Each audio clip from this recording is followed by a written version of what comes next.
When I pulled into the driveway, I already knew something was wrong. The Escalade wasn't hers, didn't belong to any neighbor, but I'd seen it in framed pictures on her phone. Her boss, the guy she said took care of his people, the same guy she swore was old and harmless. Bullshit. The engine was still ticking, warm.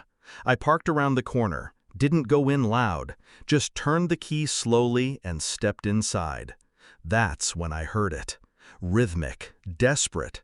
Her voice, muffled at first, but then, "Let me finish! My loser husband will be home soon!" I didn't move, didn't yell, just stared at the wall as the air drained from my lungs.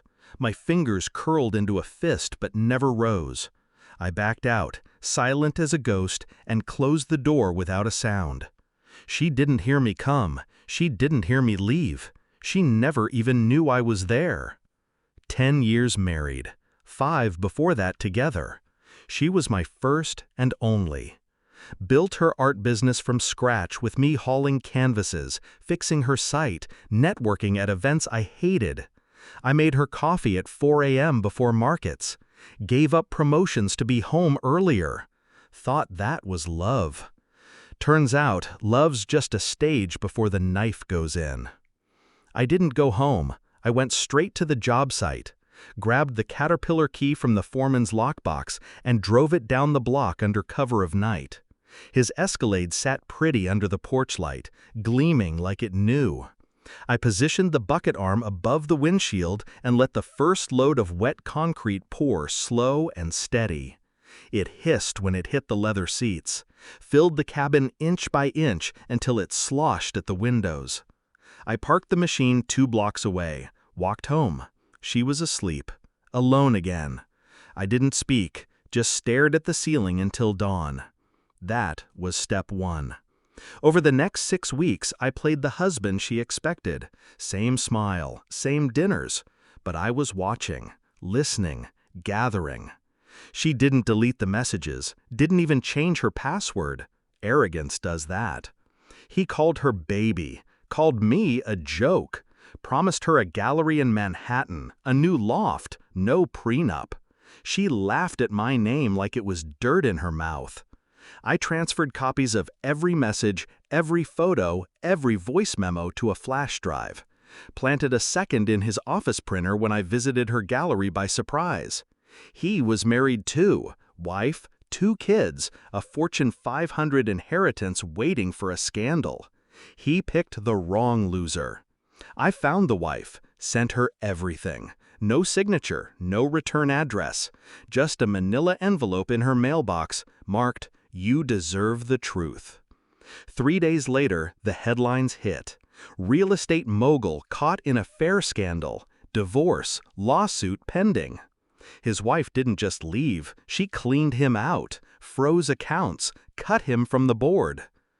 But I wasn't done. You don't just burn someone's life and walk away. You salt the earth. I bought a burner phone, used it to message him anonymously, pretending to be a friend of a friend. Your girl's husband saw everything. Word is, he's planning something big. He panicked, called her, screamed at her, called me a psycho, told her to disappear for a while, said he'd handle it. She begged him to calm down. He ghosted her instead. The gallery shut down 2 weeks later. Her boss pulled funding. Without his clients, she couldn't pay rent.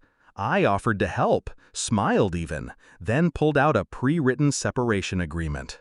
She cried, begged, said it was a mistake. I said nothing. She signed. But the final move wasn't hers, it was his. I knew his estate had surveillance, knew he'd check footage the night the Escalade got baptized in concrete.